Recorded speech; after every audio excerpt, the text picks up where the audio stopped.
Ok. Aula sendo gravada já. Obrigado. Tá bom? Nada. Então, galera, vamos dar início aqui, tá? A esse trabalho relacionado, né, a essa segunda parte, tá? Dos fármacos do trato gastrointestinal, tá bom?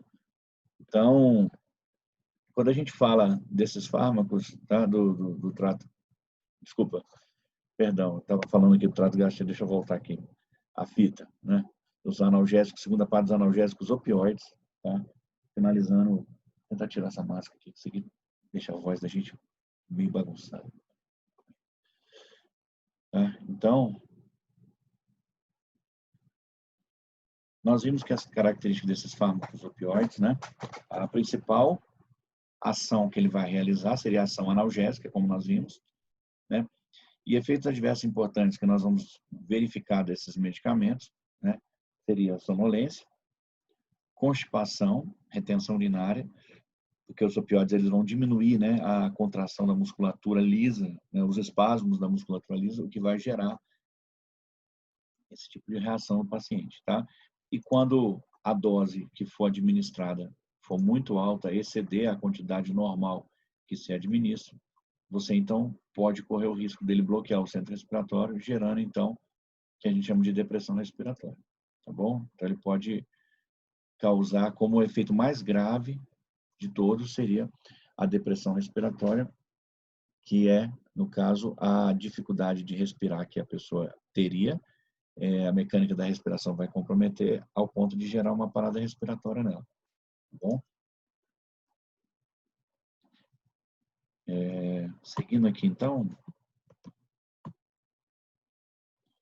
aplicações, né? Aqui ele vai repetir o que nós já tínhamos comentado, principal ação, né, na atenuação da dor.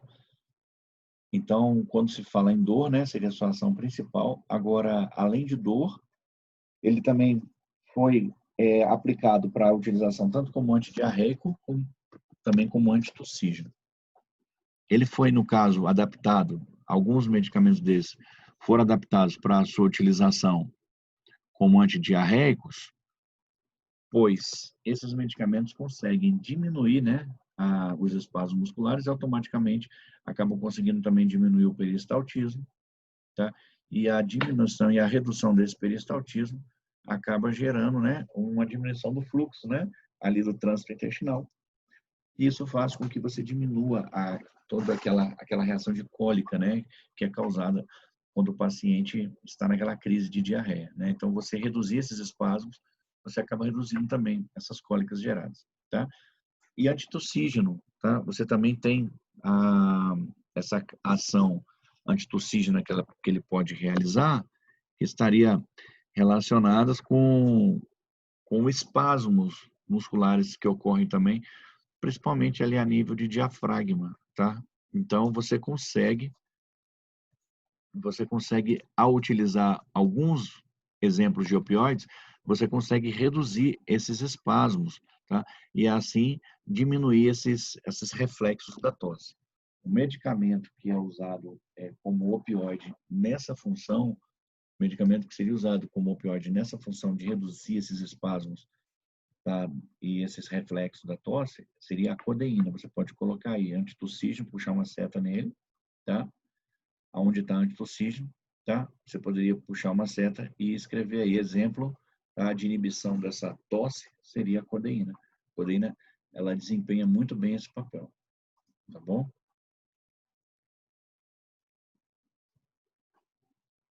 E como medicamento com essa composição antidiarreica, você pode colocar como exemplo a papaverina, tá? Papaverina como exemplo de antidiarreico e a codeína como exemplo de antitussígeno, tá bom? Então, alterações, efeitos adversos que nós vamos observar, né? Alterações psicológicas acentuadas, tá? O que é isso? Seria alterações do sistema nervoso central que pode às vezes acontecer, como sonolência, tá? Euforia, indiferença às motivações básicas, incontinência urinária, constipação, né? Alguns exemplos que nós já tínhamos comentado e aqui acrescenta, né, o caso da euforia, que eu quero mostrar um detalhe sobre isso para vocês. O uso prolongado pode levar à dependência, tá? Os opioides têm esse agravante, são medicamentos que podem causar dependência no paciente, tá? Uma característica dele. E uma coisa que eu queria mostrar para vocês antes de avançar nesse slide, né, é uma diferença existente entre euforia e uma palavra chamada disforia. Se eu não me engano, nós temos um slide que eu deixei para vocês específico para isso. Só um minutinho.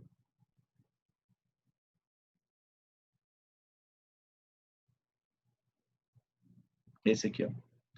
Aqui na frente, tá, tem esse slide que está relacionado com ações farmacológicas dos agonistas opioides, ou seja, ação farmacológica daqueles que realizam, né, ação agonista, aqueles que vão realizar a ação, né, direto sobre a célula e realizar seu efeito, né? Então aqui corresponde, tá, um resumo, né, das principais ações que você vai observar por parte dos opioides, tá? Então você vai ter aqui, ó, a ação analgesia, que nós já tínhamos comentado, que é a ação sobre a dor, sedação, né? Esses medicamentos acabam tendo a capacidade de diminuir um pouco, né, a atividade cerebral.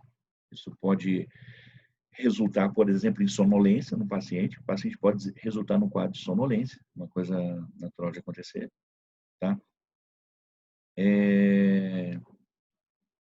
Euforia, tá? E disforia seria também outro sintoma que você pode observar. E o pessoal às vezes faz confusão, confunde esses dois termos, tá bom? Euforia e disforia. Qual que seria a diferença desses dois termos? O pessoal costuma falar a palavra euforia e relacionar a euforia a uma pessoa que está nervosa, tá? Mas euforia não tem a ver com nervosismo. Euforia tem a ver com prazer, bem-estar excessivo. Então, a euforia tem mais a ver com bem-estar, tá? Com uma sensação de extremo bem-estar do que agitação. Quando a gente fala em agitação, inquietação, nós estamos falando de disforia, que é um efeito que por exemplo, a morfina costuma dar em alguns pacientes quando faz uso dela. A pessoa fica agitada, fica nervosa, às vezes fica até agressiva. Esse tipo de sintoma se chama disforia, tá bom? Disforia. Agora, a euforia, tá? É a sensação de bem-estar. Por exemplo, essa sensação você pode lembrar de situações que você já teve visualizadas em filmes de guerra. Por exemplo, em filmes de guerra, você tem aquele soldado lá combatendo e tomou aquele tiro, né? Tomou um tiro, tá lá tendo aquele sangramento, sofrendo pra caramba lá de dor, morrendo de dor. E muitas vezes, quando ele está às vezes até para morrer, o comandante vai lá e fala, administra a morfina no paciente. Então, ao administrar a morfina, você acaba desenvolvendo no paciente, tá, essa sensação de euforia, que seria a sensação de bem-estar. Então, a sensação de bem-estar, tá, no paciente, tá, vai receber esse nome de euforia. Vai ficar de boa. Só trava essa porta para nós. Ah, tem gente aí? Ah, tá, entendi. Pegando e chorando. Deixa eu te falar.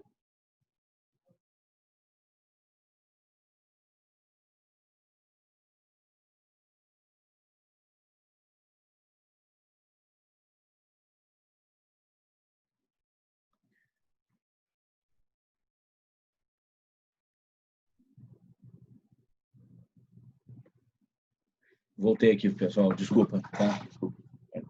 Só uma situação aqui.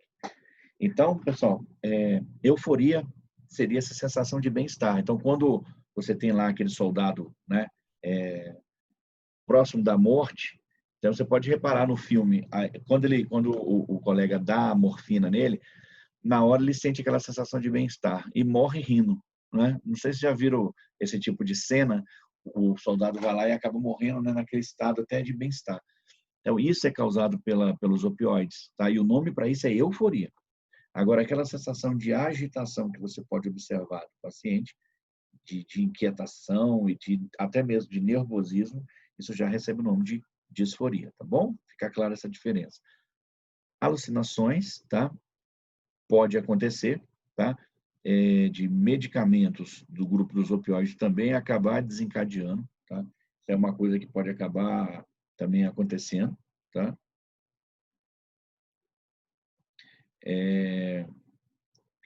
Você tem também aqui a tolerância e dependência, que também são outras características que esses medicamentos acabam podendo gerar. Eu queria que vocês tivessem um esclarecimento bem legal sobre essa diferença entre tolerância, dependência e a palavra síndrome de abstinência, tá? O que é a tolerância? Eu deixo até um conceito aí para vocês, tá? Para vocês não confundirem. Tolerância, ó, é a redução do efeito gerado por uma mesma dose da droga, quando repetidas doses são administradas. Então, a tolerância é quando você tem a redução do efeito que ela faz no teu corpo quando você repete muito essa dose. Então, quando você está administrando demais essa dose, o organismo ele para de responder a essa dose, tá? Ele para de responder. Então, o efeito que a medicação vai fazendo vai ficando menor, tá? À medida com que você vai repetindo essas doses. Então, à medida que isso vai acontecendo, às vezes você vai ter a necessidade de estar aumentando essa dose no paciente, tá? Só para vocês terem uma noção, tá? Morfina, por exemplo, quando você começa a administrá-la, quando você começa a administrar a morfina, é comum você trabalhar, por exemplo, com doses de 10 miligramas, por exemplo, 4 vezes ao dia, tá?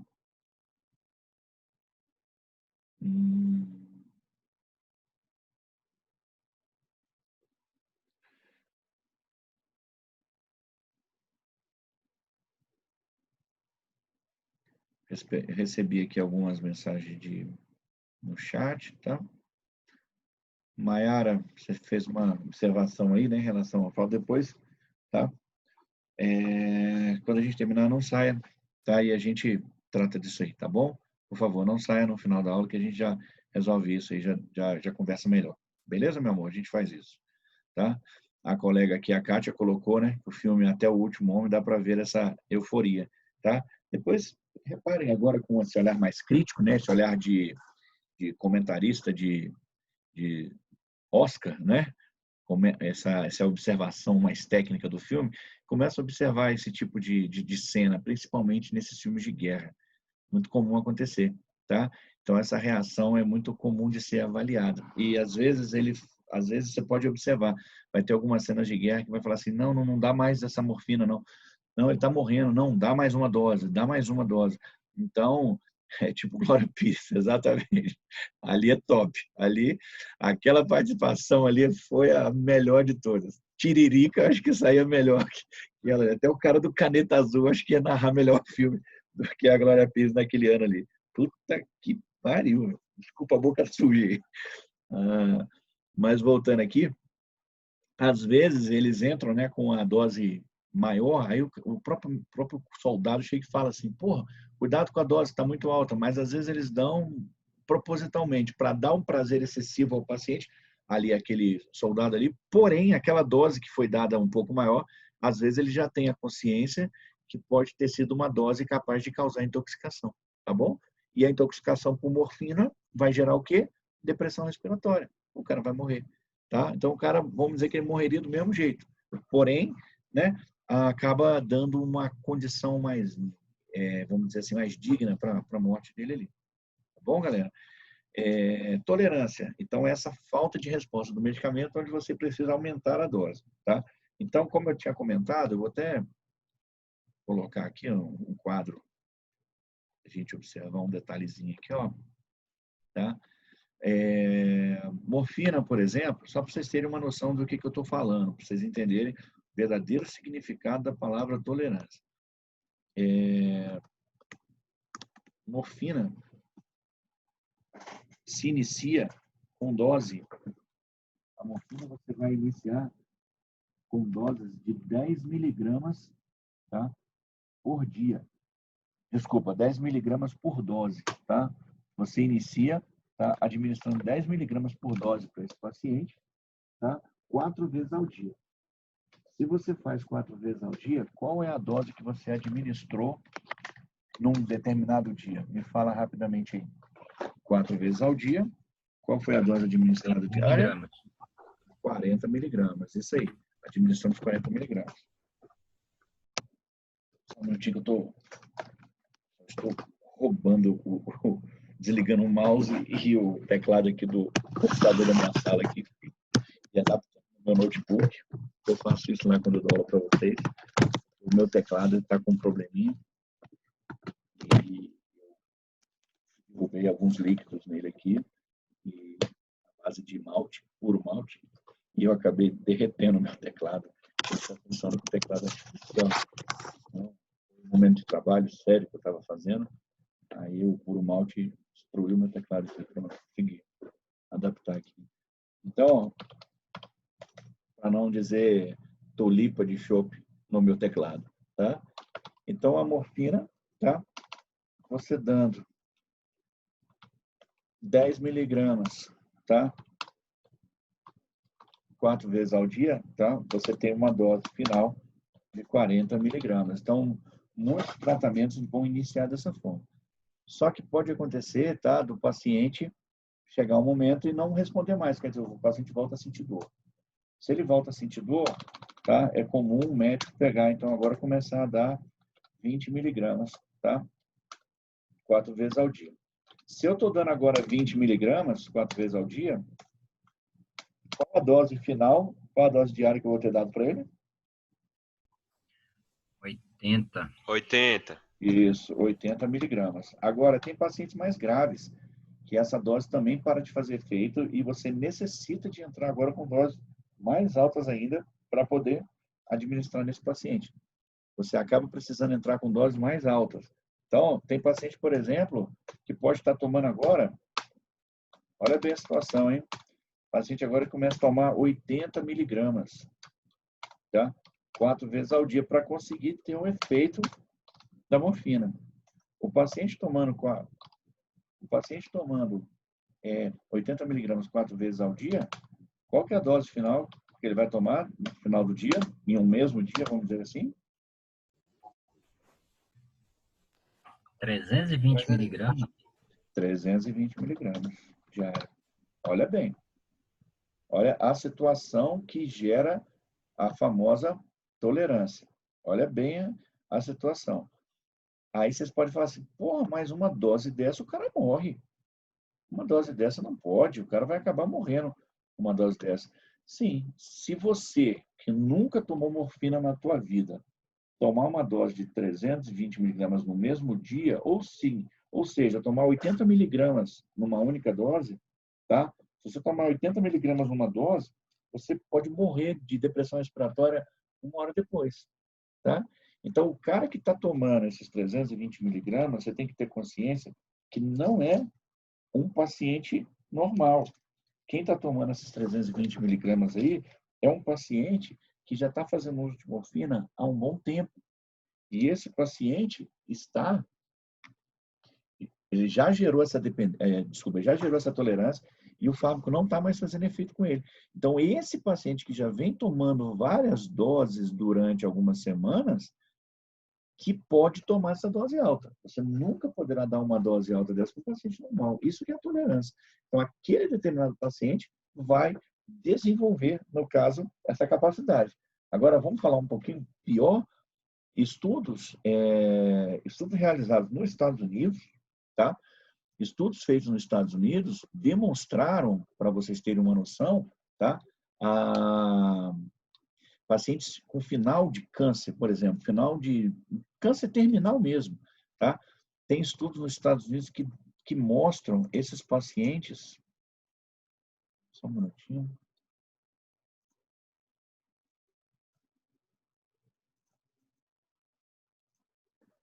Tem alguns estudos que demonstram pacientes em câncer terminal no final vamos dizer assim, no final da vida dele mesmo, tomando 1.200 miligramas diárias e a morfina não fazendo efeito.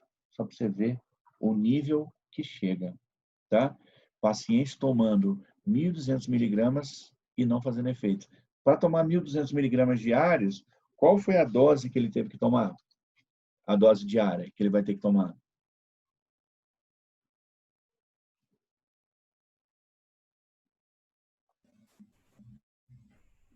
Qual a dose diária? 300 miligramas, Exatamente, exatamente. Aí tu 4 vezes ao dia. imagina um paciente tomando 300 miligramas 4 vezes ao dia. Dá para ti? Aí você fala assim, caramba, esse cara tá morto. Não, não tá. Ele morreu de outra coisa. Ele não morreu de morfina, porque o corpo dele estava adaptado. Ele adaptou a essa situação. Então, ele acaba conseguindo tomar isso. Você quer um exemplo, semelhante a isso? Vamos dar um exemplo de um alcoólatra, por exemplo, esses cachaceiros profissa mesmo, né? Esses botecos copo sujo aí, o camarada que fica ali, bate plantão ali, bate ponto todo dia, né? Naquele botecão lá. O cara toma umas 6 buchinhas daquela de meio litro de cachaça, toma 3 litros de pinga por dia e o bicho está em pé. Está meio zorongo ali, mas está em pé. Agora, vai você que não tem hábito de beber e toma meia buchinha daquela só. Uma meia bucha daquela, você já quase entra em coma alcoólico. Aí você fala, mas como que aquele cara consegue sobreviver tomando 3 litros de pinga? É porque quando ele começou a tomar, ele estava tomando uma dosinha só de cachaça. Dessa dosinha ele dobrou, triplicou, tomou 1 copo, tomou 2 copos, tomou 3 copos, tomou 4 copos, até chegar à situação que ele chegou agora. Tá beleza? Então, é uma situação que ele veio desenvolver essa resistência, essa tolerância aos poucos, até chegar no nível que ele chegou agora. Tá beleza? Vamos ver aqui. Então, a tolerância é isso. Isso é para mostrar para vocês que é a mesma coisa. Igual a tolerância de cerveja. Você que gosta de tomar uma cervejinha, você começou tomando uma lata já ficava doidão. Agora você tem que tomar 6 para ficar levinho. Agora você tem que tomar 12, agora você tem que tomar uma caixa. Então, tem uns pingus aí que precisa tomar, uns amigos nossos aí, né, que precisa tomar 2 caixas só para ficar feliz. Mas quando ele começou a tomar cerveja, ele tomava uma latinha só. Isso é a tolerância, é o organismo acostumar, tá beleza, com aquela dose e não responder mais. E você tem que entrar com doses maiores para fazer o mesmo efeito, tá bom? Aí está aqui a pergunta do Diego, que fez a pergunta no chat. Diego, qual a dose máxima permitida para um paciente já viciado? Cara, não existe um padrão para essa dose, tá? Não tem uma dose certinha permitida, tá? Ele vai tomando, à medida que o corpo vai, no caso, se adaptando. Mas esses casos que eu cheguei ao ponto de comentar para você, né, de 300 miligramas diário, né, o cara chegando a 1.200 miligramas dia, 300 miligramas por dose, isso aí seriam casos já bem extremos, tá? De pacientes que acabaram desenvolvendo uma grande tolerância ao medicamento, tá bom? Então, isso vai de acordo com a tolerância que o paciente vai desenvolver. Por isso que você nunca pode dar, às vezes, uma dose que o paciente já está tomando há um tempo, tá? Para uma pessoa que nunca tomou a medicação. Você mata ela na hora.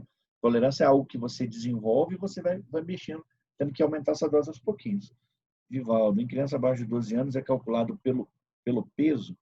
E qual é o máximo miligrama diário? Vivaldo, é o seguinte, cara, essa miligrama diária eu teria que olhar para você. Mas o que a gente sabe, isso aí a bula mostra para a gente diretamente. Como que eles consideram isso? Eles consideram o seguinte, até 12 anos e 11 meses e 29 dias, né? Quer dizer, a um dia de completar 13 anos, vamos resumir essa bodega aí para ficar mais fácil. Até 13 anos é considerado criança, tá? A maior parte dos pediatras vão considerar até 13 anos incompletos, né? Incompletos vai considerar, até 12 anos incompletos vão considerar como criança. Quer dizer, 12 anos, 11 meses e 29 dias, até o último dia dos 12 anos dele, ele vai ser considerado criança. A partir de 13 anos, ele já é considerado adulto, tá bom? Já é dose de adulto. Mas o que acontece às vezes? Vai acontecer, os pediatras falam muito nisso, acontece às vezes da criança, por exemplo, ela está com 12 anos, mas ela tem 11 anos, mas já está com um corpinho de criança de 13. Então, ela tem 11, mas com um corpinho de 13, 14 anos, como ela desenvolveu muito, e ela já tem uma massa corpórea de um adulto, o médico passa a calcular a dose de adulto nela. Agora, Se a criança, por exemplo, ela está com 12 anos de idade, 12 anos, quer dizer, está próximo de deixar de ser criança. Ela está com 12. Tem umas crianças mais raquíticas, mais caquéticazinhas.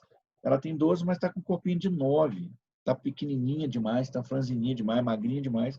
Aí, neste caso, vai ser feito normalmente um cálculo de miligramagem dessa criança por peso, tá? É aquela famosa miligrama, quilo, peso, que se fala, né? É uma forma que se tem de trabalhar a administração desse tipo de paciente. Aí faz da seguinte forma, né? Você tem lá, é dado assim, tipo 10 miligramas barra quilogramas barra peso, tá? É feito dessa maneira. O que significa isso? 10 miligramas quilo peso. Então, essa é a forma de você trabalhar com determinados medicamentos quando a pessoa, né, a criança está novinha ainda, não tem massa corpórea muito ainda considerável. Aí vamos dizer que nós temos aqui uma criança de 8 anos, tá? E essa criança de 8 anos, ela apresenta 36 quilos.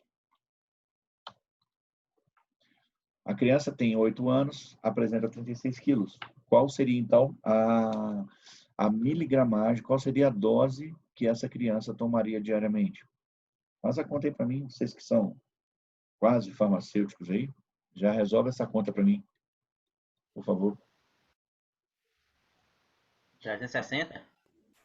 A, 360 miligramas. a bula desse medicamento fala 10 miligramas quilo peso, que significa o quê, gente? Que a cada quilo que essa criança tiver, você vai acrescentar 10 miligramas. Como ela tem 36 quilos, 36 vezes 10 dá 360. Então, você tem 360, no caso, miligramas dessa dosagem. Tá beleza? Então, esse paciente teria que administrar 350, desculpa, esse médico teria que administrar 360 miligramas por dose para esse paciente aí, tá? É assim que a gente faz esse cálculo, tá? Agora, respondendo essa pergunta que o Vivaldo fez, só um minutinho, eu não sei se... Deixa eu ver se eu tenho aqui uma anotação. Aí deixa eu ver aqui. E aí a Tânia está me perguntando aqui, jaleco é esse? Eu falei, Tânia, deu pepino aqui, eu tô aqui agarrado no serviço até agora. Aí tô com a minha farda aqui, entendeu? De guerra. Isso é porque vocês não viram a proteção. Vou mostrar para vocês aqui, para vocês verem como que a gente está trabalhando essa situação aqui. Aqui a gente trabalha da seguinte maneira, ó. Aqui a gente coloca a máscara, só de curiosidade, e em cima da máscara a gente ainda coloca essa proteção aqui, ó. Para ainda ficar mais protegido ainda, para o nego espirrar, o nego jogar um dente na gente aqui, se a dentadura voar, não pega na gente aqui, ó. Tá? Então, são as medidas protetivas que a gente está usando, tá? Para evitar, né? Para tentar evitar essa situação. E como vocês podem observar, né? Aumentou muito agora os casos, tá? De pacientes. E nós estamos trabalhando sobre uma pressãozinha bem legal agora. A situação está ficando perigosa, está ficando preocupante. É oração todo dia para manter a saúde da gente. Mas acabei de fazer um teste agora, acabei de testar aqui, graças a Deus está tudo bem, estou negativo. Então, vamos rezando aí, que isso continue assim, se Deus quiser.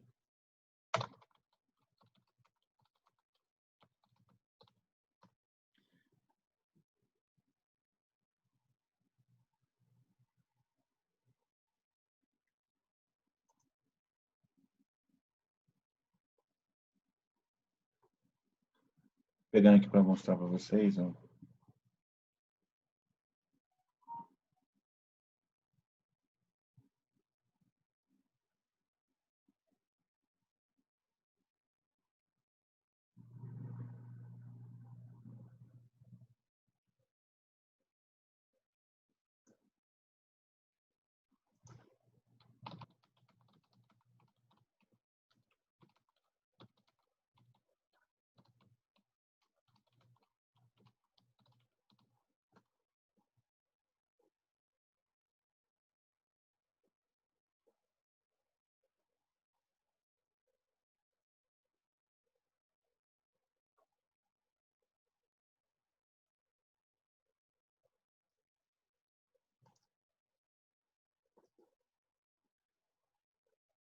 Aqui ele fala muito de doses, né? Mais em crianças internadas, mostrando, né? Doses endovenosas, né? Que se fazem nela. Mas, aqui só para dar um exemplo, né? De como isso pode acontecer, tá? Que é uma forma semelhante, né? Ao que a gente estava conversando, né? Então, aqui, ó.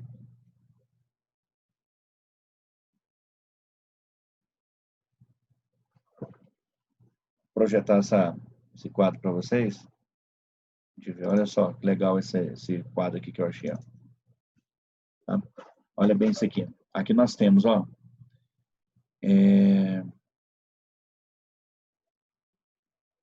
morfina.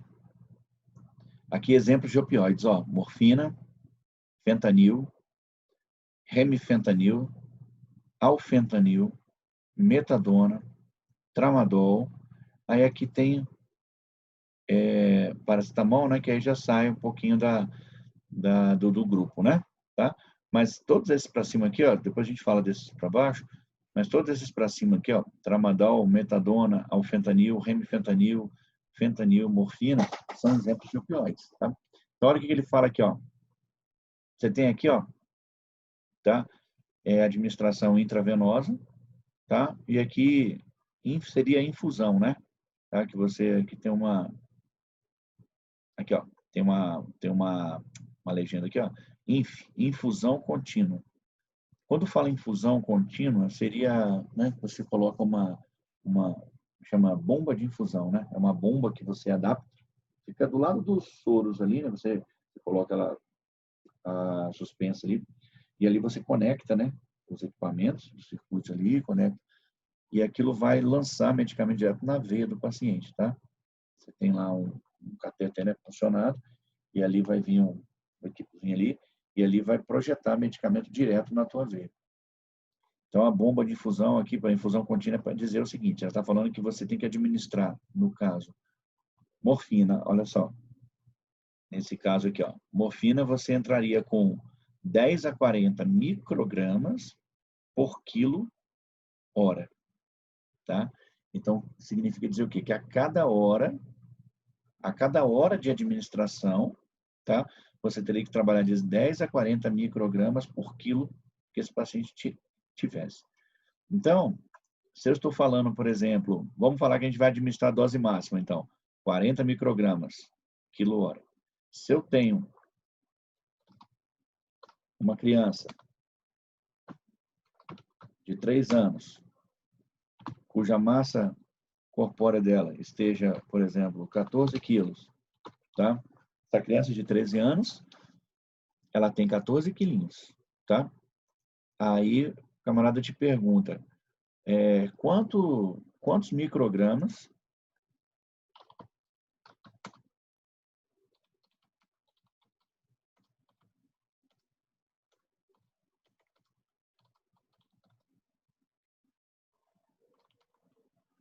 em 3 horas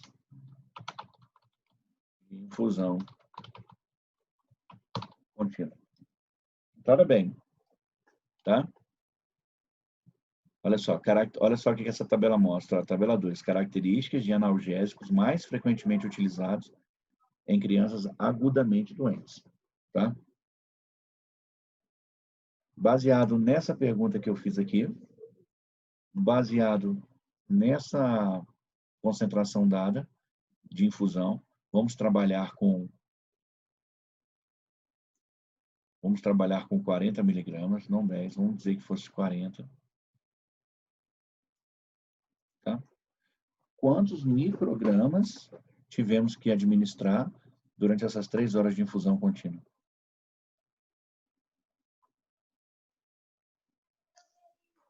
Em 680.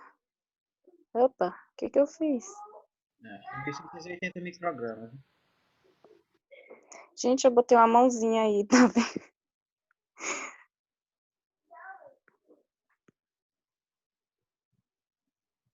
Será que ela tá aparecendo? Então, ó. Será que ela não tá aparecendo? Eu queria tirar. A mãozinha? Tá não, mulher. Aqui não. Ah, tá. A É que eu mãozinha vou tá. passar a mãozinha Eu sem vou... querer. Oi, Ângela, tudo bem? Vou fazer uma mãozinha pra você também. Tudo bom? Só baixar a mão. Mãozinha. Gente, como é que eu tiro isso?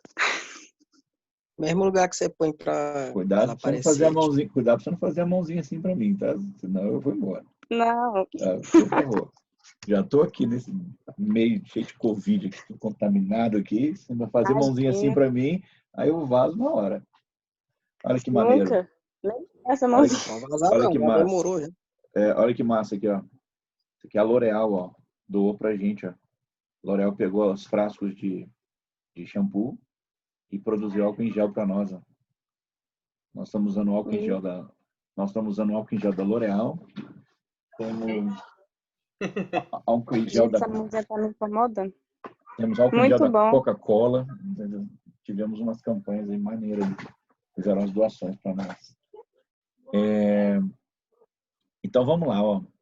A mãozinha tá aí, Ângelo, tá? Continue aí. Abaixa Então, a vamos mão. lá. Ai, consegui. Tá aí a mão aí. Então, ó, olha bem, a criança tem 3 aninhos, 14 quilos. Tá? Ela tem 40 microgramas quilo hora. Primeira coisa, vamos fazer esse cálculo para 1 hora. Então, não mexe com hora por enquanto. Então, você tem que administrar 40 microgramas por quilo que essa criança tem. Então, essa criancinha, tá? Ela tem 14 quilos. Se ela tem 14 quilos, você vai, né? Peraí.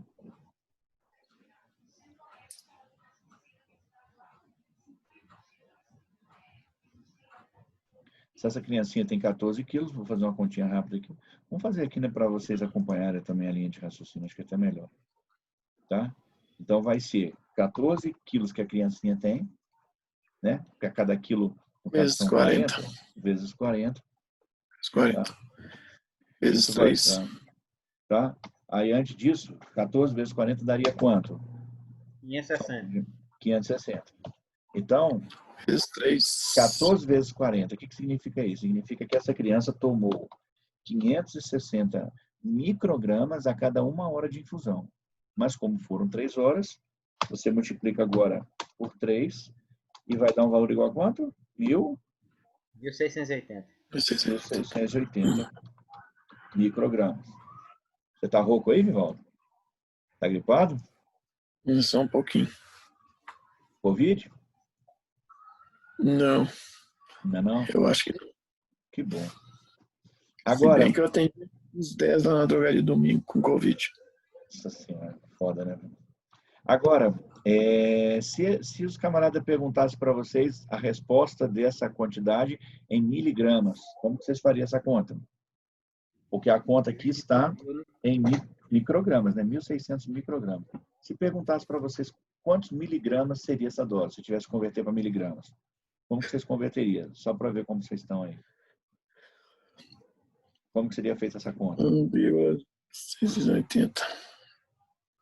Aí essa conta seria feita da seguinte forma. 3, ó, volta vírgula. isso aí, ó, farmacêutico tem que saber isso de cor, tá? Então, ó, tem que saber esse cor de cor, tá salteado, ó. 1 miligrama corresponde a 1.000 microgramas. Tá bom? Então, X miligramas, Divide por mil. que é o que a gente está querendo encontrar, X miligramas vai corresponder ao valor que nós encontramos, que é 1.680 microgramas, tá? Então, ó, se 1 miligrama corresponde a 1.000 microgramas, 1.680 vai corresponder a X. Como que é feita essa continha? Você vai multiplicar cruzado, tá? Então, você vai ter X vezes 1.000 é igual a 1 vezes 1.680. Então, você vai ter que X é igual a 1.680 dividido por 1.000. Dividido por 1.000. 1.680 dividido por 1.000 dá quanto em miligramas, então? 1,68. X seria igual a 1,68 miligramas. Miligrama. Isso seria, então, a resposta dessa questão. Tá bom? Então, 1.680 microgramas corresponderia a 1,68 miligramas administrado. Tá bom? Isso aí, foi bom fazer isso, Vivaldo, pelo seguinte, para você ter uma noção do que você perguntou. lembra que eu falei que o adulto inicia lá, por exemplo, com... Lembra que o adulto lá inicia com 10 miligramas por 10. dose? 10 miligramas. Né? Aí 4. aqui você estaria entrando, né, com uma dose de 1,68 miligramas por... Nós fizemos uma conta de 3 horas, e se você administrar de 6 em 6 horas, seria então 1,8, vamos ver, vezes 2, né, para dar 6 horas, ficaria aqui, ó, 3,2 miligramas, entendeu? Em torno, por essa conversão aqui, daria em torno mais ou menos de 3, no máximo 3 miligramas de 6 em 6 horas, tá bom? Que foi a conta mais ou menos que foi colocada. Tá? Só pra gente... Beleza. E é bom que a gente reviveu aí um pouquinho, né? Falamos um pouquinho de cálculo de medicação, né? Que é uma coisa que vira e mexe acaba às vezes caindo na nossa mão. E ó, se preparem, tá? Se preparem que os profissionais da saúde acham que vocês são os deuses da matemática, tá? Se preparem que os caras acham que vocês são os deuses. Então, vai sobrar para vocês. Eles vão achar que vocês são os pica das galáxias das contas. Então, se preparem. Em farmácia tem esses cálculos direto também. Exatamente. Tá, principalmente farmácia hospitalar, o pessoal, né, tá sempre fazendo cálculo de dose e tal. Aí farmácia acaba tendo que tirar dúvida direto de paciente, mas a aplicação direto nisso aí, principalmente quem vai trabalhar em farmácia hospitalar. Tá beleza? Então fica a dica aí, né, dessa situação que vocês vão se deparar de vez em quando aí, tá bom?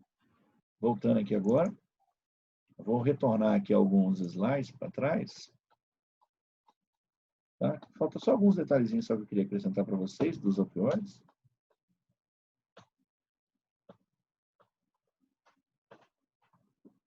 Aqui alguns reforços, né, que a gente já vem falando, tá bom? Então aqui, ó, morfina, né, que é o principal alcaloide do ópio, um dos principais que a gente conhece, analgesia, sonolência e euforia, dor, né, vai agir sobre dor, pode te dar sono, euforia, sensação de prazer, acentuada depressão respiratória, que ela pode te causar, tá? Inibe motilidade intestinal, tá? Constrição da pupila é um efeito também que ela pode causar, e vômito, tá? Muitos pacientes que fazem uso de opioides, tá? Muitos pacientes que fazem uso de opioide podem ter essa reação de vômito. É uma coisa comum que pode acontecer, tá? Então, essa reação de vômito acontece em alguns pacientes. Não só com morfina, mas, por exemplo, tramal. A pessoa vai fazer tramal na veia no hospital lá, está passando mal, sentindo muita dor. Tá? O uso do tramal pode gerar esse tipo de reação na pessoa também. Tá, beleza? Tanto é verdade que tem algumas pessoas, por exemplo, que vão ter que fazer uso de opioide, dependendo da pessoa, se o médico já tem um conhecimento dessa pessoa, o médico manda ela tomar, às vezes, um antiemético antes, um medicamento anti-vômito um pouco antes, para poder garantir isso. Ou então ele coloca na veia mesmo. Na veia, às vezes, vai fazer uma infusão nela vai fazer uma intravenosa de tramal, e já joga junto um medicamento, um Plasil, né? Joga, ou algum outro do grupo ali, para tentar controlar isso não acontecer. Tá bom? É comum. E constrição da pupila, uma informação também importante, tá? Que é legal a gente comentar disso aqui, que a morfina, ela causa, né, mais sedação no paciente, ela deixa o paciente mais sonolento, então ela vai constringir a pupila tende a fechar. Diferente do paciente que chega intoxicado, por exemplo, por cocaína. Cocaína é um adrenérgico, né? Estimulante do sistema nervoso central. Então, a cocaína já seria o sistema nervoso simpático atuando. Então, o que ela faz? A cocaína já dilataria a pupila. O paciente intoxicado por cocaína, por crack, ele vai ter pupila dilatada, que é o que a gente chama de pupila midriática. Ele tem um quadro de midríase. Paciente intoxicado por morfina ou heroína, né, que é do mesmo grupo da morfina, ele já tem pupila miótica. A pupila dele já fica fechadinha, tá beleza? É uma diferença também importante. Aí eu tinha comentado, né, já isso aqui, codeína como antitussígeno, papaverina como antiespasmódico. Então, a substância antiespasmódica, ela reduz os espasmos musculares, tá beleza? Com isso, tá? Diminui aquele espasmo agressivo, por exemplo, intestinal, que gera, né, aquela cólica, aquela dor forte da diarreia, tá bom? Uma coisa conceitual que eu queria deixar para vocês também é uma diferença de nomes que existe, tá? você pode ter um nome que a gente chama de opioide ou opiáceo. Isso aí é mais conceitual. O que a gente considera pelo nome opioide? Tudo vai vir, pessoal, da planta, né? Tudo vem da planta. Então, por exemplo, os opioides, por exemplo, morfina, né, que é a principal substância desse grupo. Morfina vem de quê? A morfina até hoje é produzida naturalmente a partir de uma planta chamada papoula. E a papoula é uma plantinha que ela produz, né, nós já até mostramos para vocês, um leite chamado ópio. Então, aquilo é a produção natural. Então, quando nós estamos falando de uma substância natural, nós vamos chamar essa substância de substância opiáceas. Tá? Substância natural são substâncias opiáceas. São substâncias que vieram da planta mesmo. Tá? Então, são substâncias alcaloides, derivadas do ópio mesmo. Tá? Como, por exemplo, a morfina e algumas semissintéticas também que pode existir. Você tem morfina, você tem codeína, a própria heroína. O que é a heroína, pessoal? A heroína, na verdade, é uma morfina modificada. Eles fizeram uma modificação na estrutura da morfina e criaram a heroína. Tá? Então, a heroína é uma substância, tá, que foi criada a partir da morfina para ser uma substância mais forte, mais poderosa que a própria morfina. Só que ela ficou tão potente, tão forte, que ela causava depressão respiratória no paciente com muita facilidade. Isso acabou gerando grandes riscos à população e então resolveram tirá-la do mercado. E ela foi então tirada. Hoje ela existe apenas como droga, tá beleza? E produzida, né, no mercado informal aí, tá beleza? Tá? No mercado informal ela vai existir, tá? E só que como droga. Então é crime hediondo, né? Tráfico de drogas, não se mexe com morfina mais. Desculpa, com heroína. Mas só para vocês saberem que a heroína ela vem de uma modificação da morfina. Tá? Aqui, tá? O que a gente é importante falar? Os opiáceos têm a ver tanto com as substâncias totalmente naturais, como a morfina, como também com substâncias chamadas de semissintéticas, tá? Que são substâncias que foram adaptadas, ajustadas, tá beleza? A partir da morfina. Isso são os opiáceos, são as naturais e as semissintéticas. Agora, opioides. O que são os opioides? Opioides é o seguinte, o camarada no laboratório resolveu tentar produzir uma substância que conseguisse se ligar nos mesmos receptores que a morfina se liga no corpo.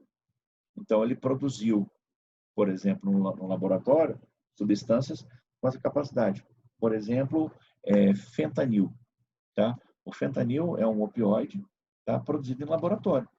Fentanil, sulfentanil são muito fortes, usados como anestésicos gerais, né, como constituinte dos anestésicos gerais, só que foram feitos em laboratórios, eles não vêm da papoula, eles não vêm do ópio, eles vieram da indústria farmacêutica. Então, essas substâncias, mas vão fazer um efeito semelhante ao da morfina. Essas substâncias recebem, então, o nome de substâncias opioides. Então, opioides são substâncias artificiais e opiáceos são substâncias, no caso, naturais, derivadas da papoula. Tá bom? Dentro do teu corpo, nós podemos produzir substâncias que vão fazer um efeito semelhante à da morfina, que o seu corpo produz. Porque por aí a gente tira, né, gente? Por exemplo, a morfina, quando entra no nosso corpo, ela se liga a um receptor que está no nosso corpo, que é um receptor opioide, por exemplo. Mas aí vamos parar e pensar. Esse receptor que tem no nosso corpo, ele foi feito mesmo para a morfina? Claro que não. Morfina é a substância de uma planta, que o maluco foi lá e achou legal pegar essa planta e usar ela. O receptor no seu corpo, ele só existe em virtude de uma substância que o teu próprio corpo produz. Então, na verdade, esse receptor que está no teu corpo, ele existe no teu corpo porque o seu corpo vai produzir uma substância que vai se ligar nesse receptor e fazer esse papel de amenizar a dor, que é o que justifica, por exemplo, uma mulher conseguir ter um parto natural e resistir a toda essa dor. Você acha que é uma dor simples? Né? Não, é uma dor muito forte. A dor do parto, eles dizem, né, que é uma das mais fortes dores que existe, tá, para o ser humano suportar. E se é possível suportar essa dor, é porque naquele momento de estresse, de dificuldade que o corpo está sendo submetido, ele resiste àquilo tudo porque imediatamente ele começa a produzir substâncias que vão receber o nome de endorfinas. que seriam endorfinas, como mostra aqui nesse slide? As endorfinas são substâncias produzidas naturalmente pelo teu corpo, tá? O seu organismo produz, que vão se ligar nesses receptores opioides e vão realizar essa ação de analgesia, tá bom? Então, quando a morfina foi usada pelo ser humano, tá? Ela conseguiu realizar um efeito. Por quê? Porque a morfina conseguia se ligar exatamente nesses mesmos receptores que a endorfina se ligava, realizando então esse efeito também de analgesia. Mas a analgesia natural que você tem no corpo seria produzida por essa substância, que recebe o nome de endorfinas, tá bom?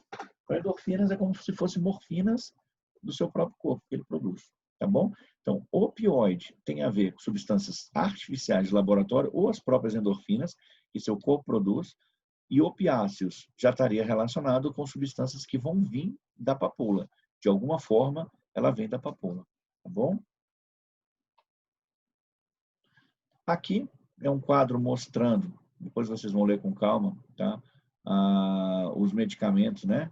Os principais medicamentos do grupo dos opioides. Aqui nessa primeira coluna aqui, você tem eles sendo classificados pela força. Você tem aqui forte, intermediário e fraco. Aqui pela origem, tá? Você tem aqui, tem só um detalhe nesse slide anterior que eu preciso, agora que eu vi aqui, eu preciso consertar esse slide. A heroína, ela é sintética. Então aqui, por exemplo, eu vou ter que consertar, tá, gente? Aqui teve um errinho aqui, ó. Só um minutinho.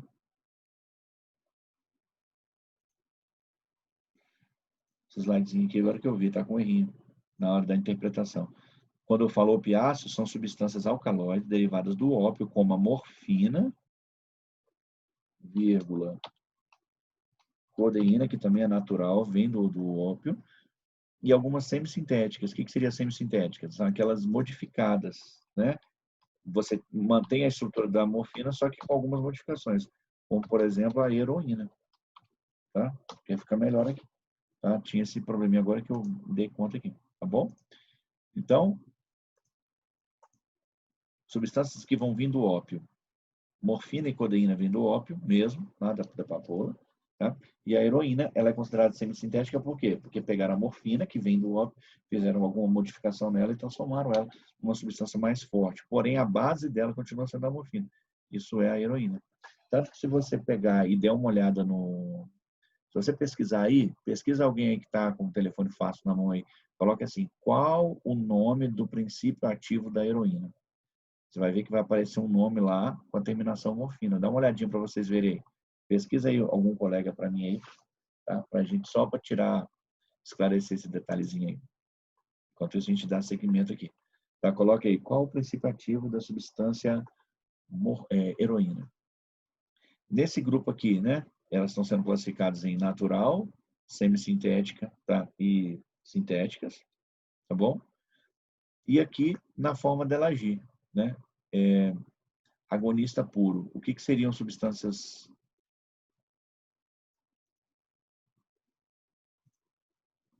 Aí, ó, apareceu. Muito obrigado, Tanit, tá? Por isso, tá? Aqui, ó, esse é o nome da heroína, ó. Olha o nome dela, ó, diacetilmorfina, tá? Então, a heroína, na verdade, o nome dela é esse nome aqui, ó, diacetilmorfina. Ou seja, é uma morfina onde foi feita uma alteração na cadeia lateral dela e transformou essa morfina em heroína. Bom, só para esclarecer isso para vocês. O que é um agonista puro? São substâncias que vão agir diretamente como agonistas opioides, né? Morfina, fentanil, remifentanil, sulfentanil. E temos aqui embaixo, que eu queria destacar, que é o que nós chamamos de antagonista puro. São antagonistas opioides. O que é um antagonista opioide? O antagonista opioide é um medicamento capaz de bloquear o efeito do opioide, tá bom?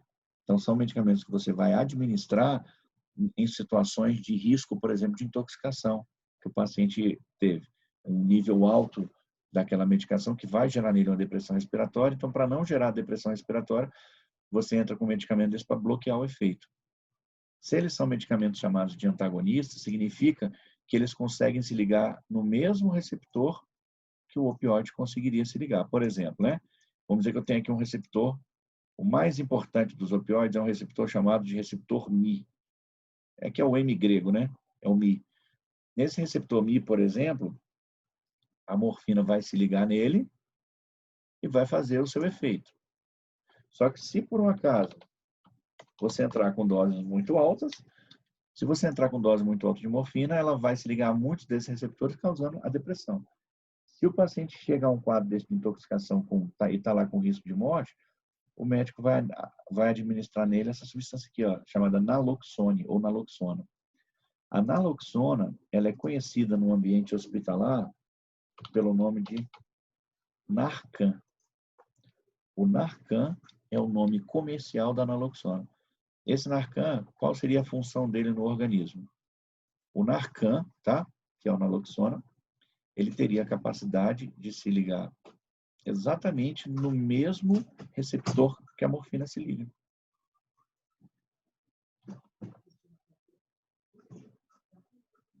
Então aqui, ó. De boa. Então, o Narcan seria uma substância, ó, que a gente chama de antagonista opioide por causa disso, ó. É uma substância que conseguiria se ligar exatamente no mesmo receptor que a morfina se liga. Só que ele não teria função sobre o receptor. A sua missão seria apenas de bloquear esse receptor, não deixando a morfina se ligar. Com isso, ao bloquear esse receptor, não deixando a morfina se ligar, ela não conseguiria realizar efeito sobre ela. Tá bom? Então, isso aqui, essa substância, que é o Narcan, né, que tem o nome do princípio ativo naloxona, é o que nós chamamos de um antagonista puro, porque ela só exerce a função de antagonista, tá? E é um antagonista opioide. Essa substância aqui que salva o cara num processo de intoxicação, beleza? E outra aplicação que o Narcan também teria, por exemplo, é em procedimentos cirúrgicos. Porque quando você vai fazer uma cirurgia no paciente, às vezes, vamos dizer, vai fazer uma cirurgia onde ele vai precisar fazer alguns cortes mais profundos, uma coisa uma cirurgia mais profunda, mais perigosa, mais detalhada, esse paciente não pode sentir dor nenhuma, então ele tem que entrar com uma dose, às vezes, de um opioide muito forte. Um medicamento que se usa muito para isso é o fentanil. Então, esse fentanil, por exemplo, ele é administrado e a pessoa opera. Só que ele é tão forte, que ele causa uma depressão respiratória de imediato. Então, antes dele ser administrado, o paciente precisa ser entubado, porque ele vai perder a respiração espontânea. Tá? Então, o paciente, antes de receber até mesmo essa dose mais alta, ele vai ser entubado, e depois de entubado, ele termina de receber a dose, às vezes, porque é uma dose forte demais e vai deprimir a respiração dele. Então, enquanto ele está sendo operado, ele está entubado. Quer dizer, a respiração está sendo artificial. Terminou a cirurgia, esse paciente pode agora, ele não precisa mais ficar entubado, então você precisa retirar o tubo. Mas você só consegue retirar o tubo desse paciente depois que a respiração espontânea voltar. Depois que ele conseguir respirar espontaneamente. E isso só vai acontecer quando o efeito, por exemplo, do fentanil passar. Só que, às vezes, esse efeito ficaria por muito tempo. Então, depois que a cirurgia acaba, para você não ter esse paciente por muito tempo ainda entubado, que não é legal isso acontecer, o que o anestesista faz? O anestesista, do mesmo jeito que ele aplica anestesia, ele bloqueia ela. O anestesista vem, administra agora o Narcan, tá? Ele vai administrar esse Narcan, que é o naloxona. O que o naloxona vai fazer? Vai bloquear o receptor aqui, opioide, e aquela substância opioide para de fazer efeito. Tá beleza? É assim que a coisa funciona. Então, você administra um antagonista opioide, você bloqueia o receptor, e a morfina, ou o fentanil, ou o sulfentanil que está ali, que é os opioides poderosos, não consegue se ligar. Então, fica aí a dica também do que é um medicamento antagonista. E para os opioides isso é muito importante, porque se você tanto pode salvar vidas num paciente que esteja intoxicado, como você também utiliza ele no processo de recuperação anestésica, onde o paciente vai retomar o estado de consciência, vai retomar a respiração, e só depois que ele retoma a respiração espontânea que você pode, então, tirar o tubo que está ali na laringe dele. Tá beleza? Então, mais essa dica aí, tá? De farmácia hospitalar para vocês. Mistura de farmácia clínica com farmácia hospitalar. Bom, galera? Aqui, tá? Ele vai fazer um reforço disso que a gente acabou de falar, esses antagonistas puros, parciais, tá? Aqui, de novo, eu deixo para vocês, para ficar bem completinho, bem bonitinho, para vocês poderem fazer uma leitura depois, os opiáceos, tá? Como a gente tinha comentado, o que significa o termo opiáceo mesmo? Se eu tivesse que escrever isso numa pergunta, que viesse para vocês, o que é um opiáceo mesmo? Elaborem para mim uma resposta aí do que é um analgésico opiáceo e um opioide. Eu só vou beber uma aguinha e quando eu voltar eu quero que vocês me respondam. Rapidão. Espera aí, só um minutinho. Vou dar um pause aqui na nossa gravação.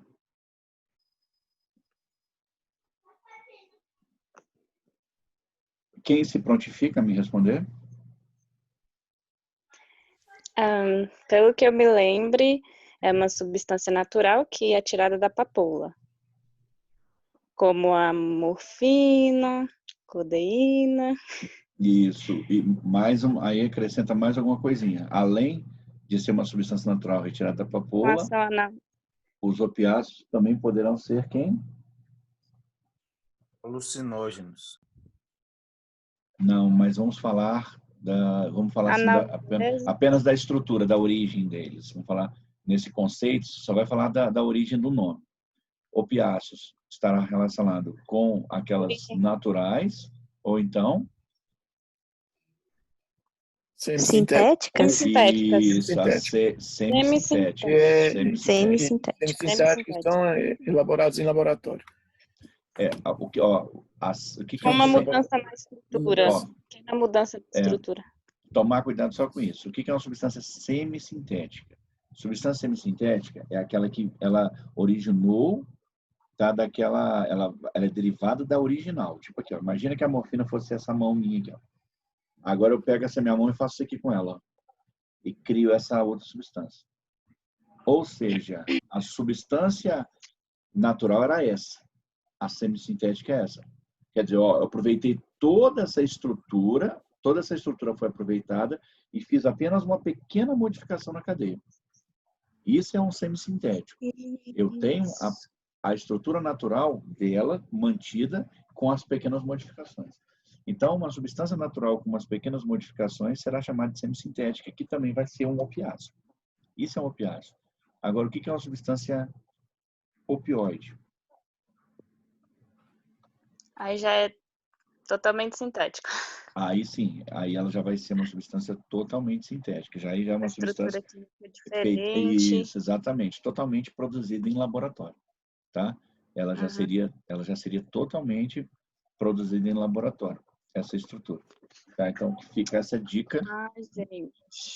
Fica essa dica, tá? Dessa diferença, tá?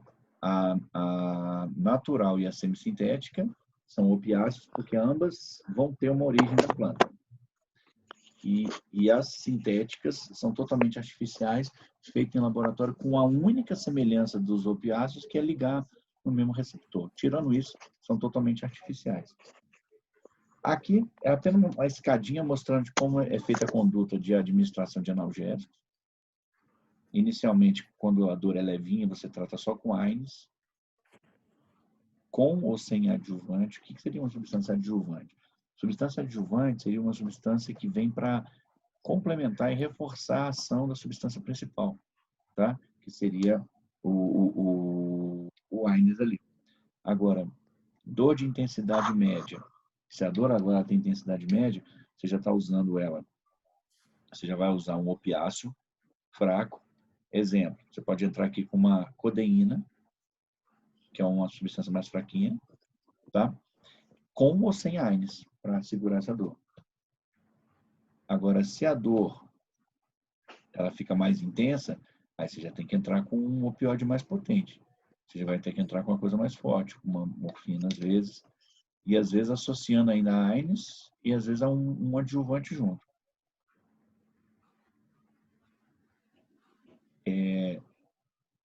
Situações que requer uma analgesia mais forte que isso, você já teria que estar entrando com agora opiáceos chamados de raquidianos, que seria, por exemplo, uma raquianestesia, né? Anestesia raque, onde você tem que fazer um bloqueio agora, por exemplo, inteiro daquela região para poder realizar, às vezes, alguma ação ali sobre aquele paciente. Tá?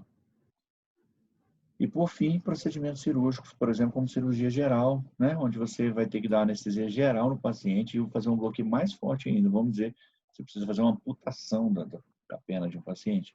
Anestesia geral, tá bom? Essas são situações mais fortes ainda que você utilizaria. Aqui é apenas um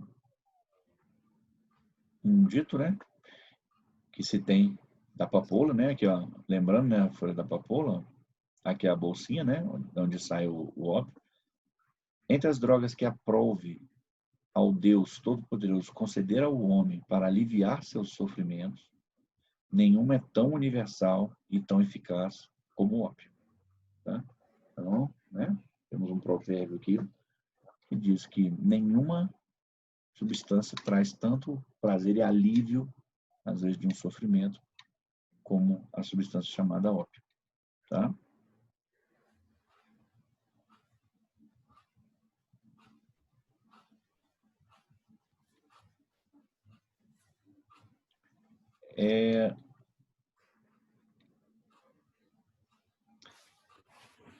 Tive uma pergunta aqui no chat.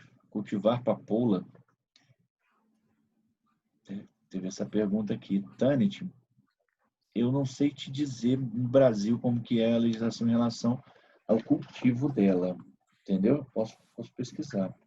Por exemplo, papoula, a maior produção, 95% da produção de papoula no mundo é feita no Afeganistão. Então, o Afeganistão é o maior produtor de papoula mundial. Agora, eu não sei te dizer exatamente como que é no Brasil essa legislação, mas eu te falo depois, tá bom? Larissa perguntou onde está sendo disponibilizadas as aulas. As aulas estão sendo disponibilizadas pelo YouTube, tá? Você precisa pegar os links, tá? Que eu passo sempre o link para o representante passa para a turma, tá? Só faltou o link da última aula, que eu estava só ajustando uns detalhes nela. Ela está pronta aqui. Na hora que terminar essa aula, inclusive, aqui, eu já vou lançar o link da aula passada e já vou ver se eu já ajusto essa aqui, já lanço hoje ainda também para vocês, tá? Que acabou que nessa situação urgente que surgiu aqui, eu acabei não conseguindo jogar para esse link que eu queria ter jogado antes da aula. Mas aí eu já jogo os dois, tá bom, Larissa? Então, qualquer coisa é só você falar com a Ângela, que ela tem esse histórico aí, desses links, tá bom? Dando seguimento. Vias de administrações, tá? Que pode ser feita a utilização dos opioides. Eles podem ser feitos através de, tá? Via oral, via retal, né? Através de supositórios, via epidural, tá? A partir de anestesia, via transdérmica, né? Que são os adesivos, né? Os efeitos sistêmicos aqui, ó, através de cataplasmas de fentanil. São aqueles adesivos, né? Que a gente pode pregar. Nós temos aqui via intranasal, também pode ser feito. Vias parenterais, né, injetáveis, ó, endovenosa, intramuscular, subcutânea, tá? São todas opções, tá, que nós poderíamos também estar utilizando para administrar. E a via enteral, como via oral também, seria uma forma. Aqui, mostrando efeitos que nós já tínhamos comentado, tá? Diminuir a atividade do sistema nervoso central, por isso que ele causa aquela sedação e dá sono, né? Deprime centros da dor, da tosse, da vigília. Deprime outras regiões do nosso cérebro, controle da respiração, né, que eu falei para vocês, que ela pode causar, né, depressão respiratória, pode diminuir batimentos cardíacos da pessoa, tá bom? E pode fazer alterações na pressão sanguínea, até mesmo diminuindo essa pressão. Aqui ele faz um comentário a respeito dos receptores opioides, tá? Distribuição seletiva, tá? Predominantemente em sistemas que conduzem e integram informações dolorosas, além de áreas pertencentes ao sistema límbico e extrapiramidal, tá? Os opioides atuam principalmente nas áreas nervosas onde estão relacionados com a dor, tá bom?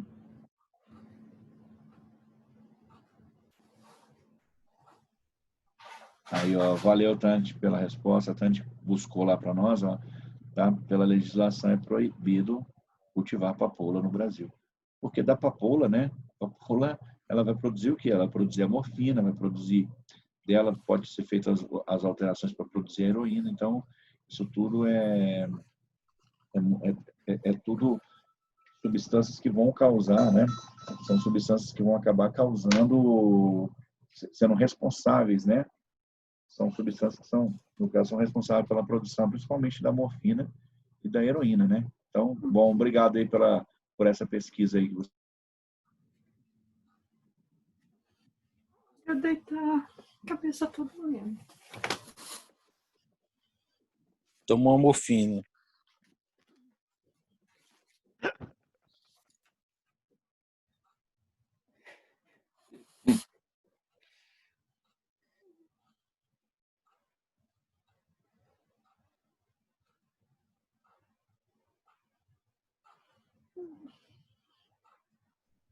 Perdão, gente, eu precisei atender um telefone aqui rapidão aqui. Foi mal aí. Vamos lá. Então, ó, aqui nós temos, ó, atuando, né? Atuando sobre a morfina e os outros opioides, você tem alguns receptores no cérebro responsáveis por fazer esse papel, tá bom? A maioria dos fármacos em baixas doses tem ação preferencial pelo receptor chamado de Mi, que é aquele receptor que eu te falei, receptor a letra grega, né? Como se fosse nossa letra M. Então, você pode ter, por exemplo, os opioides agindo em receptores diferentes. E isso é uma coisa interessante, porque isso é o que vai justificar, por exemplo, alguns efeitos que ele vai causar. Então, o receptor mais clássico que nós temos, tá? O receptor opioide mais clássico que nós temos é o receptor Mi. Aqui nós temos os 4 receptores. Ó. O receptor Mi, ele é responsável pela analgesia supraespinhal. É ele que acaba também fazendo a depressão respiratória, tá? Ele que acaba fazendo também a depressão respiratória. É ele, olha aqui, ó, que pode causar euforia, dependência física, tá? Porque o opioide sabemos que ele pode também causar dependência, né? Que é o vício, né? Você tem aqui alguns outros receptores como kappa, delta, sigma, que vão acabar realizando alguns outros efeitos. O que acontece, pessoal? Quanto maior for a dose, pior vão ficando os efeitos. Então, quando as doses são baixas, como mostrou no slide anterior, quando as doses são baixas, tá? A ação preferencial dos opioides é pelo receptor Mi, tá bom? Quando as doses são baixas. À medida que as doses vão aumentando, você tem uma tendência maior deles começarem a ocupar esses outros receptores.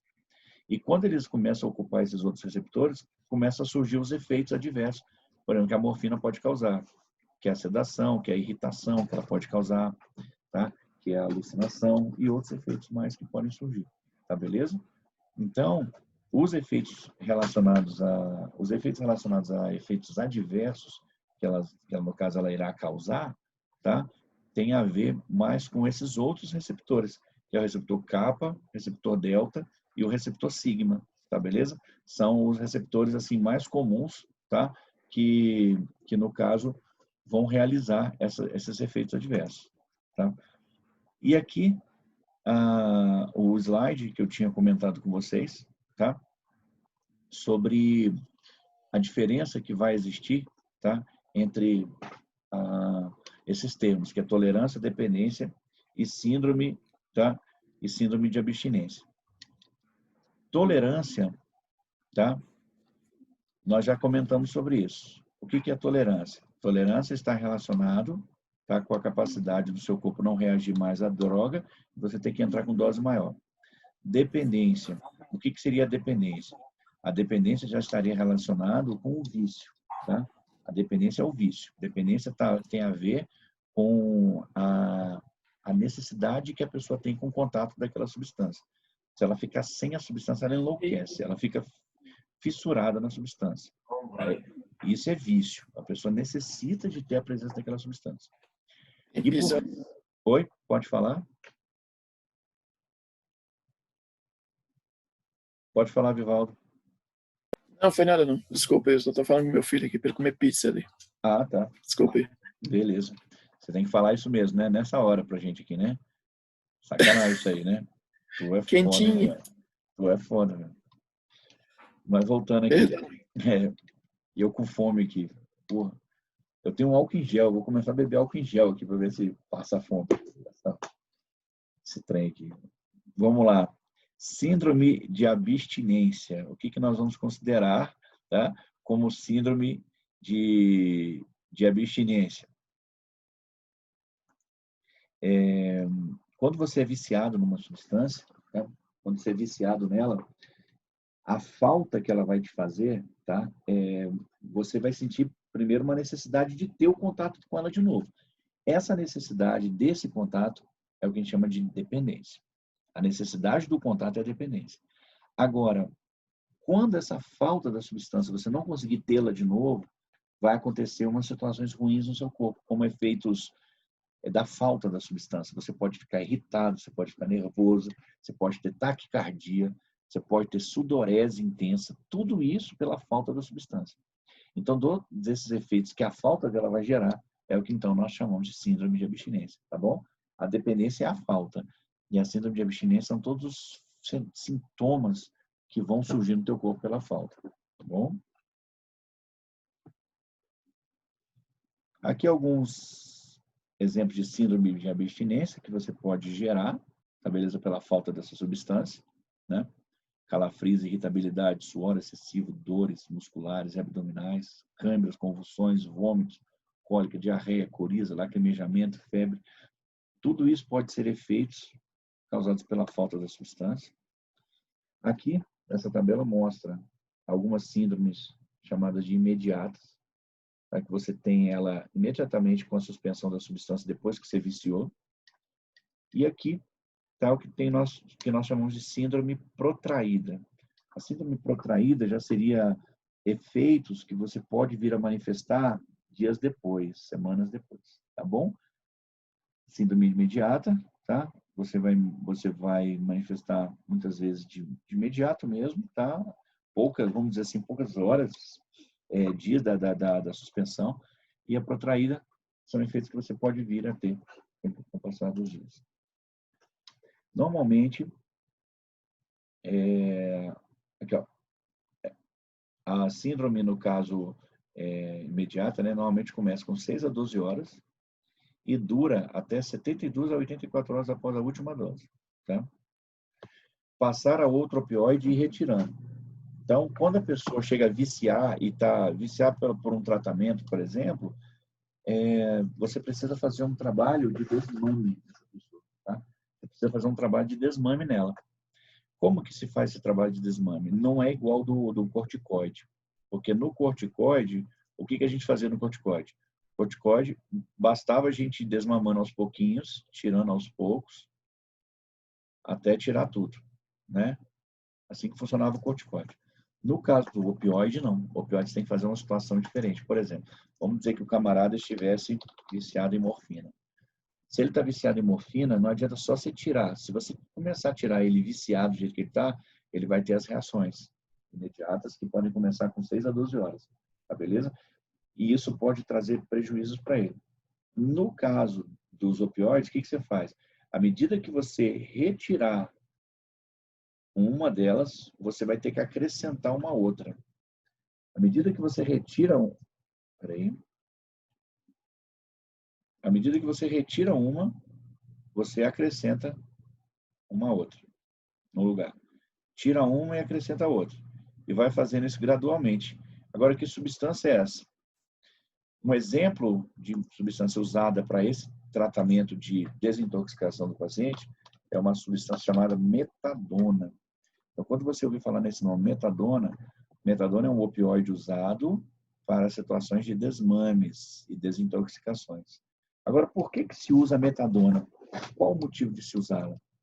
O motivo de usar a metadona é o seguinte: você tira a morfina, um pouquinho do meu computador, eu que vai descarregar a bateria aqui. Quando você vai tirando a morfina, você precisa colocar uma outra substância no lugar para os efeitos da falta não serem tão grandes, tá? Então, nesse caso, o que você faz? Você tira morfina e coloca a metadona no lugar. Metadona, ela é um opioide, tá?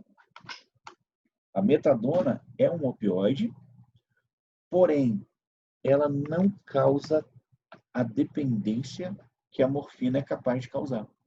Então, à medida que você vai tirando a morfina e substituindo pela metadona, você ajuda o paciente a não sentir essa falta toda da morfina, porque você está com níveis de metadona no corpo dele, E é o tempo necessário para você ir tirando a morfina, colocar a metadona no lugar e dar tempo para o corpo diminuir essa ânsia e esse desespero, né? Essa dependência pela morfina, tá bom? Aí depois que você tiver com os níveis de metadona sozinhos, porque você já conseguiu retirar a morfina, agora que você já conseguiu retirar a morfina, o que você faz agora? Você vai agora pegar a metadona e vai começar a desmamar o paciente da metadona. Você vai retirar agora ela aos poucos até zerar no organismo. Só que aí os efeitos da falta, no caso pela droga, já vão ser bem menores, porque a metadona não causa essa dependência forte como a morfina causaria, tá bom? Síndrome protaída pode levar até 6 meses, tá? De efeitos e reações que você pode ter após a retirada do medicamento. Aqui alguns exemplos de opioides. Nós já falamos de muitos deles aqui, mas aqui é um reforço, tá? Mostrando alguns nomes, tá? Que se tem disponíveis no mercado, tá bom? Então, esse é o material de opioide que eu queria finalizar com vocês, que eu queria fechar. E eu queria entrar agora com vocês, tá? Nessa aula já, no próximo material que fala sobre os fármacos do trato gastrointestinal, tá bom? Agora, eu já queria combinar com vocês como uma atividade que vocês vão fazer para mim, já para a próxima prova, que essa próxima prova já deixar... É importante nós comentarmos sobre isso, tá? Próxima prova também vai estar valendo 5 pontos e vão ser 5 pontos de atividades. Essas atividades serão distribuídas. Esses 5 pontos serão distribuídos, tá bom? Em algumas atividades que nós vamos passar. E tem uma que vocês vão fazer para mim, já vão me entregar vão enviar para o meu e-mail até o início da nossa próxima aula da semana que vem, tá? Qual vai ser a atividade? Eu vou colocar no portal assim que terminar a aula, eu vou jogar no portal lá explicando direitinho, mas só para vocês já saberem. Vocês vão fazer uma atividade para mim pesquisando, vocês vão pesquisar sobre os receptores opioides, que são aqueles receptores que nós comentamos, tá? Vocês vão pesquisar sobre esses receptores opioides e vão mostrar, tá, os efeitos que são causados quando cada receptor daquele é ativado, onde eles estão localizados, e vão mostrar, por exemplo, os diferentes medicamentos opioides, como morfina, codeína, como que eles agem e quais são os receptores que eles vão estar atuando mais facilmente, tá bom? Então, vai ser uma relação. Vocês vão estar falando desses receptores, como eles agem, vai falar dos principais opioides e a quais receptores eles se ligam e como que eles estão agindo. A dica já tem, porque nós já falamos um pouquinho deles na aula, então, vocês vão pegar as informações que já foram passadas e vão acrescentar, tá? Para ficar mais, vamos dizer assim, mais consistente o trabalho de vocês, tá? Mas eu vou passar o roteiro direitinho, vocês vão me entregar na próxima aula. Pode fazer em trio, esse aí, em 3, tá bom? Beleza. Faz em trio e vão me entregar na próxima aula. Esse trabalho dos receptores opioides, tá? Já vai estar, vai estar valendo 2 pontinhos, tá bom? Dessas atividades. Então, já vai estar no valor de 2 pontos que vocês já vão estar fazendo para mim. Oi, Ângela. Esse slide dos opioides já está no portal? Esses Eu nem slides? olhei. Não sei, mas assim que eu finalizar, eu já confirmo para vocês. Eu acredito que os opioides já estejam. Eu acredito que já esteja. Eu vou só colocar para vocês o de trato gastrointestinal. Posso até colocar agora aqui para vocês. Tá bom? Tem gente que às vezes gosta de baixar ele antes, tá? Eu já coloco aqui. Então, vamos então iniciar, tá? Essa aula também do trato gastrointestinal para a gente já estar avançando mais algumas coisas, tá? Só um minutinho, por favor. Vou até dar um pau, voltar a nossa gravação, né? Então, os fármacos, né, que atuam no trato gastrointestinal. Aqui nós temos nesse desenho, né, tá, um esboço do que é o trato gastrointestinal. Ele inicia pela boca, termina pela abertura final, que é o ânus. Tá? Então, nós temos aqui boca, né? Temos cavidade bucal, temos aqui a região da nasofaringe, né? Onde vai descer aqui pelo esôfago, né? Você tem aqui a nasofaringe, você tem a orofaringe, onde você vai ter uma divisão aqui, né? Onde você tem a mesmo ducto, vamos dizer, que se dividindo para a traqueia e para o esôfago, o trato no caso, o trato digestório completo, vamos dizer assim, vai descer aqui pelo esôfago. O esôfago ele vai comunicar com o estômago. O estômago, quando chega aqui na porção inferior, que é a região pilórica, ele vai se comunicar aqui agora com o intestino delgado, onde você tem aqui duas junções. Uma primeira junção que comunica o estômago com o esôfago e uma outra junção que comunica o estômago com o intestino. Essa primeira comunicação chamada de gastroesofágica e essa segunda gastroduodenal, tá? Então você tem aqui a descida do conteúdo para o intestino delgado. Do intestino delgado, ele se liga ao intestino grosso, né? Que agora começa, né, com as alças, né? Você tem aqui a alça, né, o colo ascendente, você tem aqui o colo transverso, colo descendente, esse Szinho que é o colo sigmoide, reto e ano. Seriam, então, as partes, né, relacionadas ao sistema digestório. Quando nós falamos em trato gastrointestinal, nós estamos dando uma atenção especial ao que acontece com o estômago e intestino. Isso é o trato gastrointestinal. É uma forma mais, né, direta, direcionada de falar desses dois órgãos, né, intestino e estômago. Mas tudo relacionado a trato gastrointestinal acaba também tendo, vamos dizer assim, o esôfago, né, participando também desse processo. Tá? Quando se fala em funcionamento, aí a gente concentra mais em trato gastrointestinal. O esôfago, propriamente dito, não tem função na digestão, não.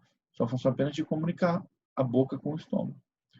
A digestão, ou ela está acontecendo na boca, através da amilase, né, das enzimas pitialinas, são enzimas responsáveis por fazer a digestão do alimento na boca. A boca vai digerir, vai fazer parte da digestão da quebra dos açúcares, né, os carboidratos. O estômago é a segunda parte da digestão. O estômago é ácido, né?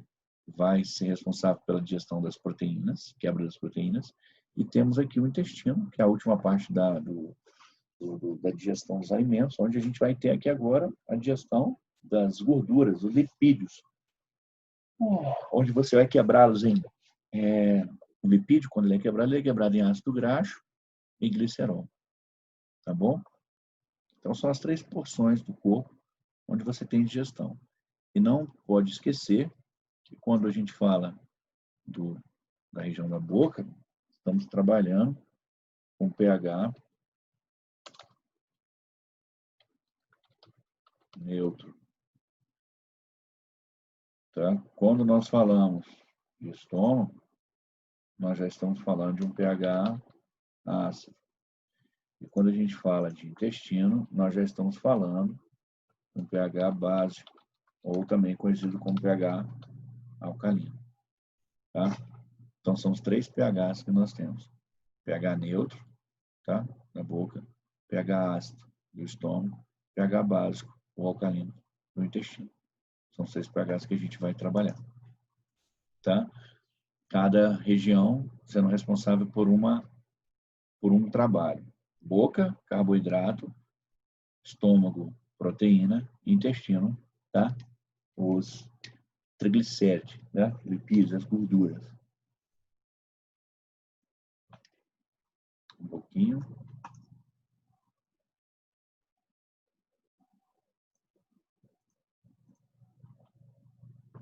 Aqui, os problemas mais comuns que nós vamos verificar, nós vamos observar que ocorrem no trato gastrointestinal. Quais são os principais problemas que nós vamos ter aqui? Nós temos aqui a secreção gástrica. Vamos dizer que é o problema mais sério, por sinal, que a gente vai trabalhar. A secreção gástrica está relacionada com a produção do suco gástrico, produção ácida, né? A produção ácida no estômago, e essa produção ácida no estômago vai ser responsável, às vezes, por lesão, né? No estômago, no intestino, no esôfago, que vai gerar alguns problemas que têm que ser tratados, né? Existem alguns medicamentos para poderem ser utilizados para esse tipo de tratamento. Outro problema que se observa no trato gastrointestinal é o vômito, né? A emese. Vômito e emeses também é um problema que a gente pode observar, tá? E que tem uma certa preocupação, tá? De acordo com a origem, né, desse vômito. Lembrar também de um outro problema, tá, que pode também ser observado, né, no trato gastrointestinal. Eu vou até fazer uma observação aqui. Vou até acrescentar no material, fazer uma observação aqui. Vômito e emese. E também refluxo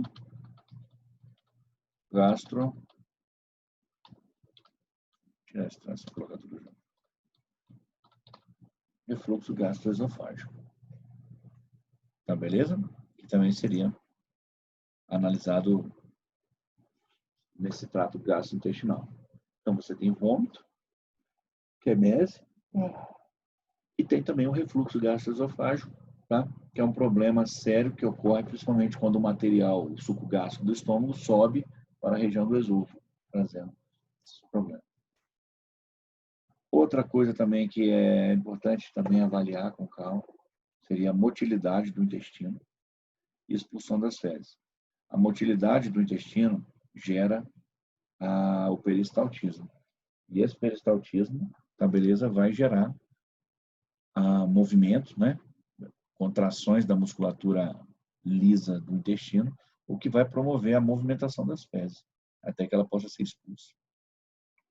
Então, essa motilidade é importante ser avaliada, porque se você tem uma alteração nessa motilidade, tá, você pode ter alguns tipos de problemas. E alteração na motilidade, ou se a pessoa tem uma dificuldade com essa motilidade, tá, o alimento ele pode ficar mais tempo retido, a produção dessas fezes também acaba ficando mais tempo circulante, e como a qualidade desses alimentos hoje em dia não são muito boas, muitas substâncias industrializadas, conservantes, isso, por exemplo, é uma das principais causas de aumento da incidência de câncer nesses pacientes, tá?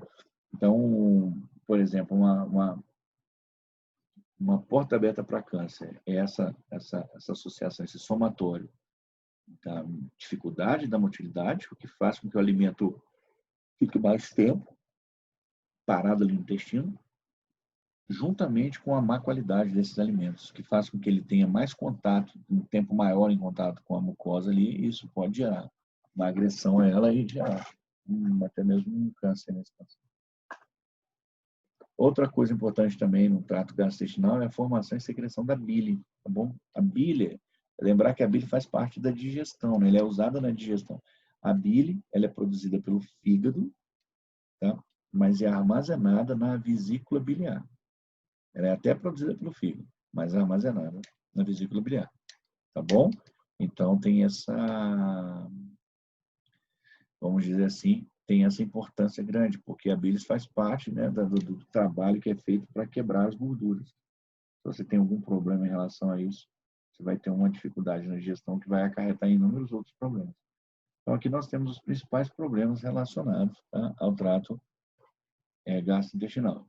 Secreção ácida, quer dizer, produção de suco gástrico, vômito, refluxo gastroesofágico, motilidade do intestino, expulsão das fezes, formação e secreção da bile.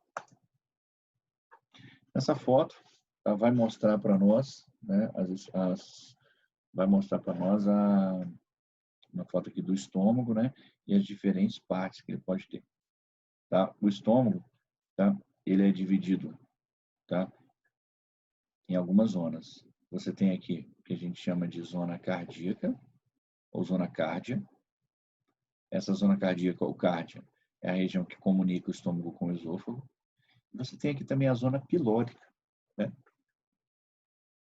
Você tem aqui a zona chamada de zona pilórica, que é esse final do estômago aqui, que é o piloro, que comunica com o intestino delgado.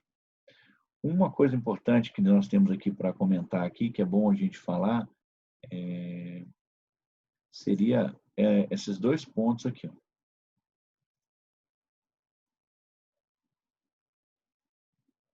Aqui, vou pegar uma outra cor, né, para destacar, porque aí é melhor. aqui e aqui. Tá?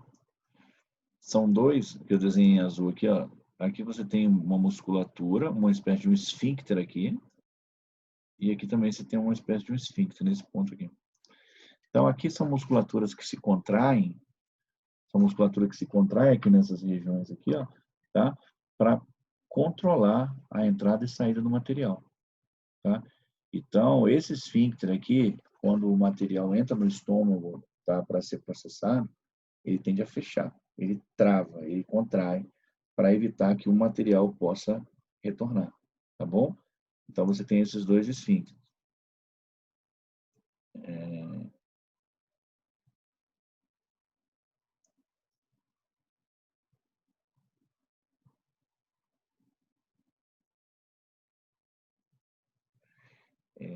Dante, tem esse nome por causa da H. pylori, a bactéria que recebeu o nome por causa dessa região, tá beleza? Tem mais uma relação contrária, tá?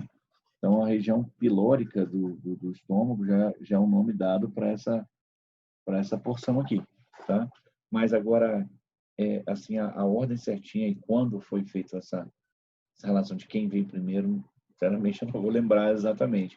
Mas tem a ver a relação dos nomes, porque H. pylori é uma bactéria que, de fato, ela é localizada, né, na flora natural do nosso corpo, tá?